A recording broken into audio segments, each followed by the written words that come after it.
Olá pessoal, mais uma vez junto com vocês, não é? Não é muita emoção? Muita emoção a gente estar aqui junto outra vez, porque afinal de contas a gente trabalhou lá com redação oficial, mas agora a gente vai trabalhar com tudo, ó, gramática, redação oficial, não é? Coisa linda. Então, dentro do maratona, no ritmo da aprovação, como eu falei para vocês, não foi? Na apresentação do curso, a gente entrou no clima da folia da aprovação, coisa linda. Ó, então vocês vão recebendo os materiais à medida em que as aulas vão sendo colocadas para vocês, certo? E aí nós vamos sempre trabalhar nesse nosso bloco aqui, na nossa disciplina, a parte de texto e de gramática, tá certo? E aí eu vou dando para vocês sempre a leitura do texto e como resolver as questões.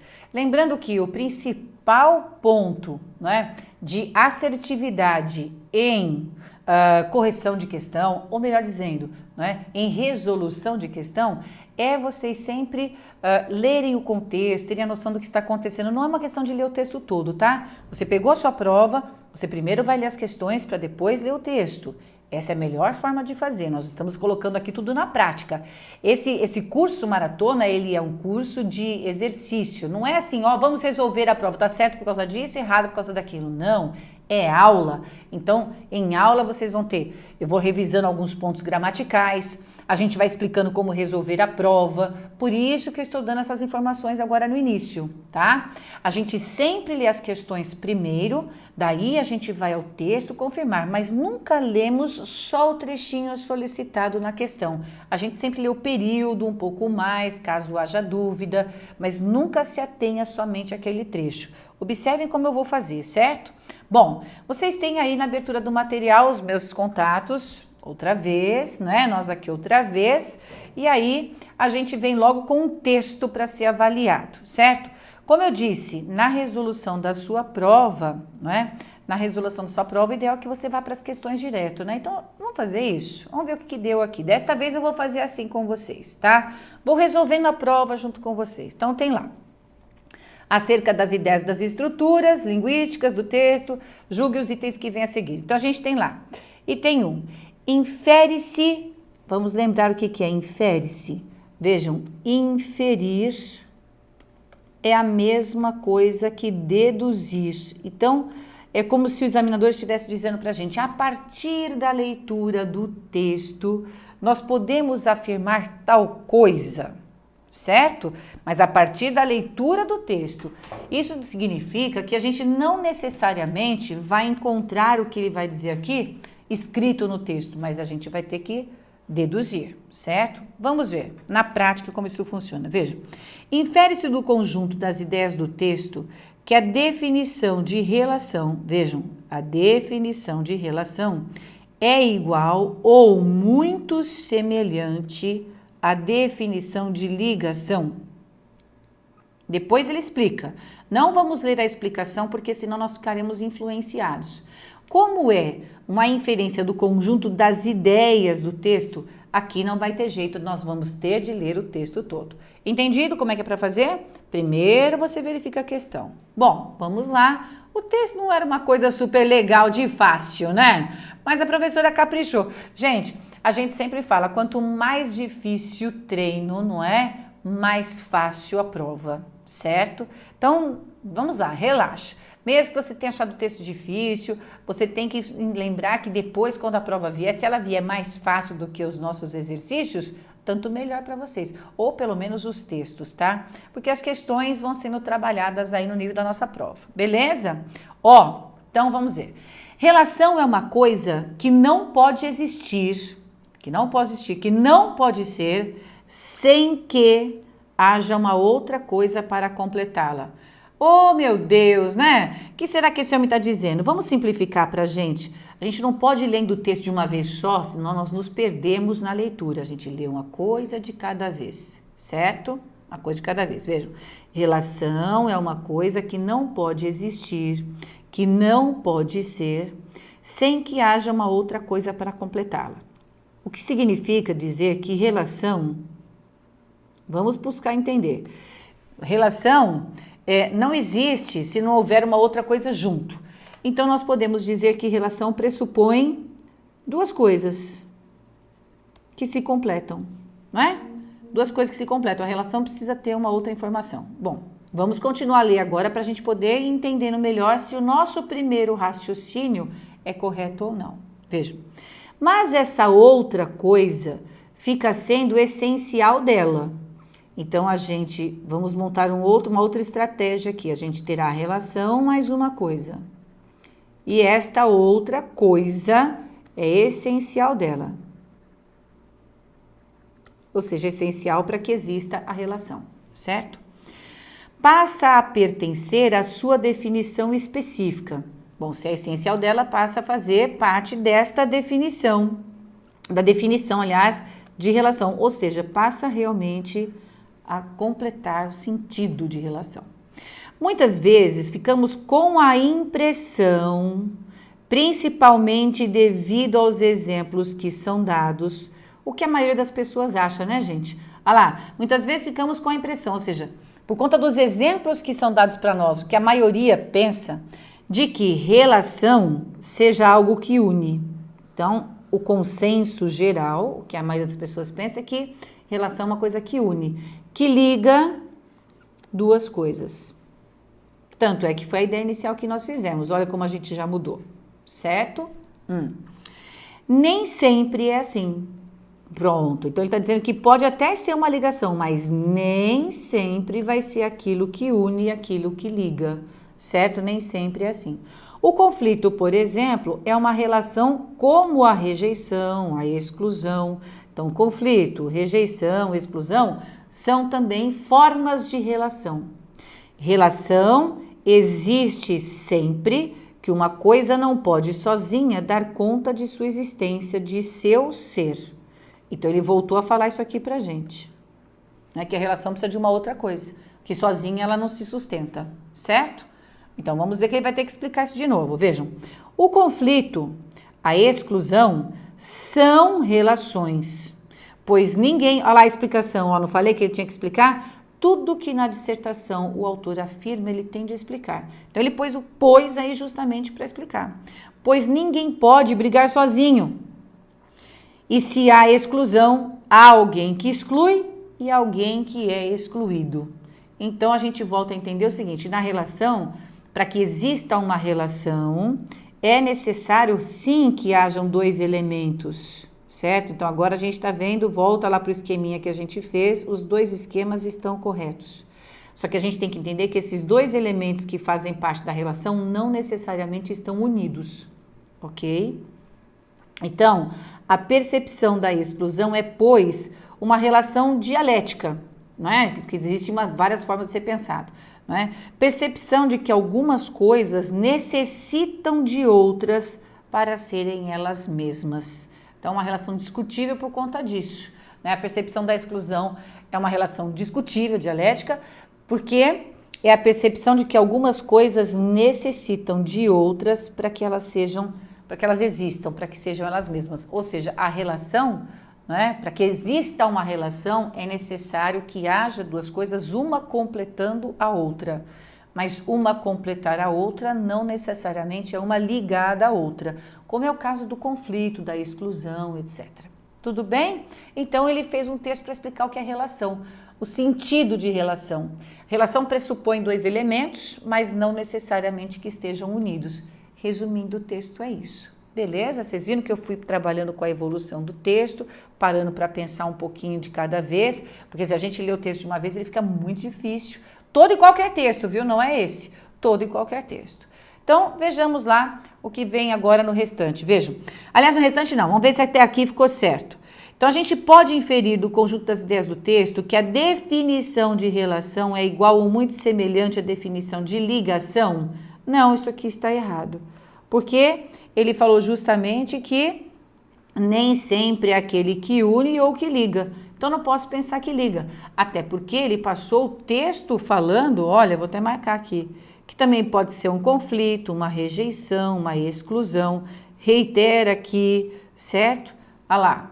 Então, na verdade, ele foi no oposto daquilo que seria pensar que relação é uma ligação. Então, por conta disso, já ficou errado. Aí ele continua, pois as partes que integram uma relação completam uma a outra, fazendo com que a relação exista. O restante ficaria correto, certo? Mas feriu aqui a parte da ligação. Tudo bem? 2. No contexto em que ocorre o emprego da flexão de plural em serem na linha 15, deve-se ao fato do seu sujeito ser outras. Então, o que ele está dizendo que na linha 15, o verbo ser está no plural porque o seu sujeito é outras, cuja forma correspondente à terceira pessoa do plural. Outras é igual a elas mesmo. Em outras palavras, ele quer saber se o verbo ser ficou na forma de plural para concordar com outras. Não é isso? Então, vamos voltar ao texto. Na linha 15 é aqui. Então, tá aqui, serem. Vamos ler. Vou ler o período. Lembra que eu falei? Não leia só o que ele pediu. Leia o período. Vejamos. A percepção da exclusão é, pois, uma relação dialética, a percepção de que algumas coisas necessitam de outras. Vejam, algumas coisas necessitam de outras para que algumas coisas sejam elas mesmas. Eu li desenvolvendo a ideia, perceberam? Algumas coisas para que elas sejam elas mesmas. Então, o sujeito não é outras, o sujeito é algumas coisas. Perceberam que é o sentido da frase? Porque essa questão é danada de pegar, né? Vejam, ele está dizendo que é a percepção de que algumas coisas necessitam de outras para que algumas coisas sejam elas mesmas. Então, para que elas sejam elas mesmas, elas precisam das outras. Perceberam? Então, nesse sentido, o sujeito aqui não é outras, mas sim algumas coisas. Vocês estão vendo que essa questão é uma questão de concordância, né? E a questão básica, né? A questão básica de concordância que o CESP trabalha é esse aí, de ele falar, ó, esse verbo está nesta forma, certo? Ele está nessa forma para concordar com o sujeito X. Você sempre tem que voltar para o texto e verificar se é verdade, se aquele elemento é o sujeito. Então, percebam que eles usam as questões de concordância, né? Principalmente para você, candidato, mostrar que você sabe reconhecer o sujeito. Basicamente é para isso. Olha, considere o sujeito da frase. Qual é o sujeito desse verbo? Em outras palavras, qual é o sujeito desse verbo? É esse aqui mesmo? Aí ele cita um lá que é aquele com o qual você poderá se confundir. Por isso que eu falo que é sempre interessante a gente ler o contexto. Senão a gente perde a mão aqui. Tranquilo? Vamos ver a questão de número 3, né? Porque essa aqui também está errada. Né? O sujeito não é aquele citado aí no item. Então, vamos para a questão de número 3. Na questão de número 3, nós temos o seguinte. Neste contexto, conflito, rejeição e exclusão não podem ser vistos como sinônimos. Vejam, não podem ser vistos como sinônimos, mas como exemplificações de tipos de relações diferentes. Vamos lá. Deixa eu mostrar uma coisa para vocês. Eu já grifei de amarelinho, ficou fácil, né? O conflito, ó, tô lendo aqui, gente. Acharam aí? O conflito, por exemplo, é uma relação como a rejeição, a exclusão. Se o conflito foi comparado, certo? Ó, o livro já falou, por exemplo, olha só. Então, o item da prova aí falava, o item do nosso simuladinho aqui tá falando de exemplificações, até aqui é verdade, que o conflito é exemplo. E ele põe, é uma relação como a rejeição, a exclusão. Então, ele está dizendo que o conflito é tão relação quanto a rejeição e a exclusão, certo? A relação existe sempre que uma coisa não pode sozinha dar conta de dar conta de sua existência, de seu ser. Agora, observem, o conflito, a exclusão são relações. São relações. Vejam, se a gente diz que o conflito, a exclusão são relações, é sinal de que não são sinônimos. Porque se fosse sinônimo, a gente diria o conflito, a exclusão é uma relação. É verdade isso. Então, o que acontece? Se leva para o plural, conta-se aí com mais de uma relação mesmo. Portanto, esse item aqui está correto. Olha lá, eles não podem ser vistos, não é, como sinônimos, certo? São exemplificações várias de relações diferentes. Tudo bem? Ótimo. Item 4, vamos lá. De acordo com o texto, ao se associar relação à ideia de ligação, vejam, quando a gente pensa que relação é ligação, certo? É isso que ele está falando aí. Parte-se de um pressuposto equivocado que se baseia em modelos dados. Então, o que é um pressuposto? O que é pressupor? Ó, pressuposto. É uma coisa que você supõe antes mesmo de ter a certeza disso. Vamos dizer assim. Ou uma relação previamente, uma ideia previamente dada pra gente, certo? Vamos pegar um exemplo prático. Se eu digo assim para vocês, olha, continua chovendo. Vamos lá. Eu disse, continua chovendo. O que vocês podem pressupor disso? Não é? O que a gente pode pressupor dessa ideia? Vejam, se uma pessoa está dizendo para outra que continua chovendo, então a pressuposição é que antes já chovia. Certo? Antes estava chovendo, não é? E agora continua chovendo. Então nós temos uma informação que não foi posta aí, não está escrita, mas que o verbo continuar me leva a pensar. Por isso que é pressuposto, é o que você supõe, certo? Não é o que está escrito, certo? Supor aqui. É o que você supõe, não o que está escrito. Beleza?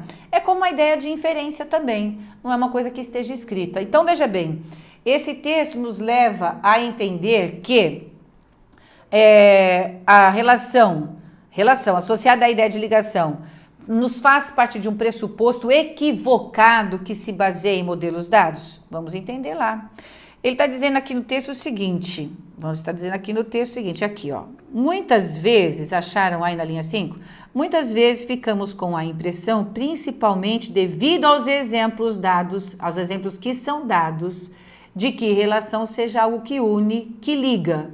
Então é neste trechinho que a gente acha, né, a resposta para essa questão. Vejam lá, nós temos aqui a ideia do seguinte, muitas vezes ficamos com a impressão, supondo, nós supomos, nós pensamos isso, que por conta de coisas que nos são ditas, de exemplos que nos são dados, que a relação seja algo que une. Se a gente tem a impressão, a gente supõe, a gente pressupõe que relação realmente tem parte com ligação. E por quê? Porque a gente parte de uma impressão, de uma ideia equivocada, e é equivocada. Por que é equivocada? Porque nem sempre é assim, lembra? É uma ideia equivocada, uma impressão equivocada que se baseia nos exemplos dados, nos modelos dados, perfeito. E é equivocada pelo seguinte, porque se vocês não se lembram, na sequência ele fala, nem sempre, olha lá, vou até marcar de outro jeito, nem sempre é assim. Nem sempre é assim. Então, isso é equivocado, por conta dos modelos dados. Tá certo? Então, esse item 4, ó, está corretíssimo. Tudo bem? Vamos para a questão 5. Acabamos de rever o que é pressuposto, né? Questão 5, gente, olha só, uma questão de crase. Vamos lá. Passa a pertencer à sua definição específica. Passa a pertencer à sua definição específica. Vejam. No trecho, a sua definição específica, o emprego do acento grave deve ser a ocorrência da preposição a, sim. Se a gente tem crase, é porque nós temos a preposição a mais um outro azinho. Eu escrevi diferente assim só para a gente sempre diferenciando preposição de artigo ou pronome aí na frente, tá? Então, esse azinho que eu vou fazer aqui, sempre preposição. Unindo-se duas vogais idênticas, a gente tem a ocorrência da crase, ok? Bom, o emprego do acento grave deve ser a ocorrência da preposição a, vejam, exigida pela regência da forma verbal passa. Já para aí para você poder pensar, certo? Vejam, passa a pertencer à sua definição. Vejam, aquilo que passa, no sentido que está no texto, passa a acontecer, não é isso? Então, a preposição a exigida pelo verbo passar está aqui, certo? E aí ele se completa, passa a pertencer, tudo bem? É isso que acontece. Bom, e se pertence, pertence a alguma coisa. Veja que quem pediu a preposição a foi o verbo pertencer, não foi o verbo passar. Então, o item já está errado aí.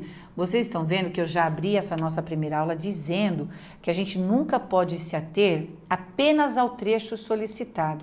É sempre bom a gente ler o texto como um todo, não é isso? Então, nesse fragmento em que foi citada uma frase aí, né, a gente tinha esse trechinho para avaliar. Então, volta para o texto e verifica, nunca confia. Do mesmo jeito que você lê um trechinho, aqui, para responder as questões, você sempre vai ler a primeira afirmação que o examinador faz no item da questão, que foi o que eu fiz.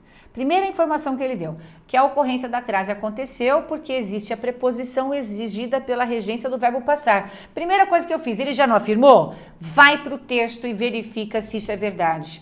Olha quanto tempo a gente economiza. Imagine você fazer na sua prova, leu essa primeira afirmação, já viu que o item está errado, você está livre de preocupação. Livre de preocupação, porque você já sabe que está errado. É óbvio que está errado, então você não precisa nem ler o restante. Na sua prova é assim que você vai fazer. Aqui a gente vai continuar a ler, porque nós estamos em aula, certo? Essa é a diferença. Veja lá. Então, não pertence à regência, não responde à regência da forma verbal passa. Aí vem lá. E a ocorrência do artigo definido feminino a, vejam, e a ocorrência do artigo definido a, que se refere à definição. Então, a preposição está aí realmente se referindo, ela existe mesmo por conta da regência do verbo pertencer. E o artigo definido também acontece. E sim, ele se refere à definição. Por quê, minha gente? Porque artigo só existe para se referir a um substantivo. Então, vejam, vou tirar isso aqui daqui. Então, vejam, a gente só vai pôr um artigo num texto se a referência dele for o substantivo. E aí, o que acontece? Esse artigo foi posto aqui para fazer a referência de definição, que se juntou à preposição a e formou a crase. Por isso, resultou no emprego do acento grave, certo? Então, vejam aí. Professora, mas o artigo não se refere ao sua? Nunca, nunca. Se você tem essa expressão escrita aí, a sua definição, certo? Vejam, esse a e esse pronome estão se referindo à definição, certo? Aqui nós temos palavras que são utilizadas aí para fazer referência ao substantivo. Então, eu não posso dizer que o artigo se refere ao pronome, ok? Inclusive, o adjetivo específico aí também se refere à definição, São 3 elementos que a gente chama de determinantes do substantivo, certo? Revisão básica de morfologia aí, de relação das palavras na elaboração de frase, que é o que a gente chama de morfossintaxe, tá? Bom, então, o que aconteceu é que essa parte, essa afirmação segunda aí está correta. Então, se você não tivesse separado aqui, nem percebido a regência do verbo pertencer, você já estaria errando a questão, ok? Aí vem. Porém, como o artigo foi empregado antes de um possessivo feminino, isso é verdade, nós temos o sua aqui, ele foi realmente colocado, o artigo foi realmente colocado antes do possessivo feminino sua, o seu emprego neste segmento é facultativo. Ou seja, o artigo pode ser retirado sem prejuízo para a semântica ou para a correção gramatical, causando a retirada também do acento grave. Tudo isso aqui é verdade. Agora, vejam, por que aí o emprego do artigo é, então, facultativo? Porque em a sua definição, certo? Nós estamos num caso, um dos casos facultativos do acento grave da crase, certo? Que são 3, não é? O do nome próprio feminino. Vamos lembrar agora, é chamada oral, você tem que lembrar junto comigo, não é para escrever, para memorizar, a prova tá aí, vamos lá. Então, caso facultativo, quais são os 3 casos facultativos do emprego da preposição mais o artigo feminino? Antes do nome próprio feminino, não é? O acento grave é facultativo. Antes do possessivo, esse aqui, o pronome possessivo adjetivo, antes do pronome possessivo adjetivo, o emprego do a é facultativo do artigo, não é? E junto com a preposição até. Então, fui até a esquina, esse a pode ter acento grave ou não, certo? São os 3 casos, nome próprio, o possessivo adjetivo e junto da preposição até. Revisamos? Ótimo. Volta lá comigo. Ó, o que eu quero chamar a atenção de vocês aqui? Vejam, a crase vai acontecer, em primeiro lugar, porque a regência exigiu a preposição mesmo, né? Em segundo lugar, porque o artigo foi posto aí. Até aí, verdade. Então, a crase vira facultativa, porque, de fato, de verdade, o que é facultativo mesmo é o emprego deste artigo aqui. Vamos desmembrar aqui embaixo para vocês me acompanharem. Vou pôr assim, ó. Então, essa preposição a foi exigida pelo verbo pertencer. Então, nós estamos num caso de possibilidade de crase, já que a regência exigiu aí, certo? Já que a regência exigiu aí a preposição a. Beleza? Fechamos essa parte. Agora aqui, e o artigo? O artigo. Para acontecer a crase, eu tenho de empregar o artigo. Realmente, nós temos um artigo possível de ser empregado aí, porque ele se refere a substantivo. Ok.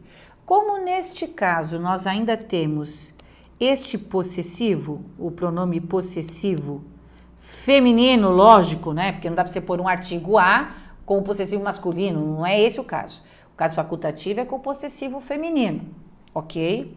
Então, como a gente tem o possessivo feminino e esse possessivo feminino é adjetivo, ou seja, ele está junto do substantivo, eles estão os dois aí, o a e o su, acompanhando o substantivo, de fato, o artigo fica facultativo.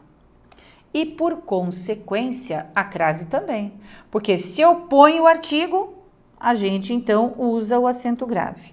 Se nós tirarmos o artigo, ficará somente a preposição.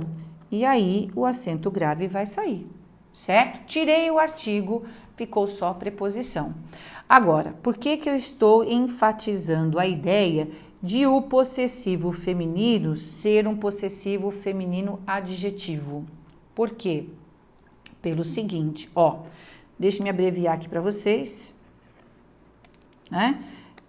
Então, o possessivo feminino adjetivo. Pelo seguinte, minha gente, porque se eu fizer assim, ó, minha opinião é igual à sua. Olha o que aconteceu. Aquilo que é igual a alguma coisa. Então, a preposição eu vou ter de colocar ali, ok? E aí, você encontra um possessivo feminino aqui de novo, não encontrou? Olha lá, você tem o possessivo, deixa eu me abreviar. A gente tem aqui um possessivo feminino. Agora, observem, esse possessivo feminino está junto de um substantivo? Não, ele está retomando opinião aqui, ó. Então, ele não é mais um possessivo feminino adjetivo, ele é um possessivo feminino substantivo. Ele está no lugar do substantivo. Quando isso acontece, de o possessivo estar no lugar do substantivo, aí o emprego do artigo se torna obrigatório, certo? Aqui o emprego desse artigo será obrigatório, porque o possessivo feminino é substantivo. Logo, nós temos de pôr os dois, tanto a preposição exigida pela regência, certo? Tanto a preposição exigida pela regência, como o artigo aí que se refere ao possessivo substantivo, ok? Somando os dois, a crase, então, neste caso, ficará obrigatória. Tranquilo, minha gente? Tranquilo. Então, olha só, a gente vai encerrar aqui esse nosso primeiro encontro, passou rapidinho, né? Mas logo a gente está de volta, eu espero vocês lá. Um grande abraço, mantenham-se estudando.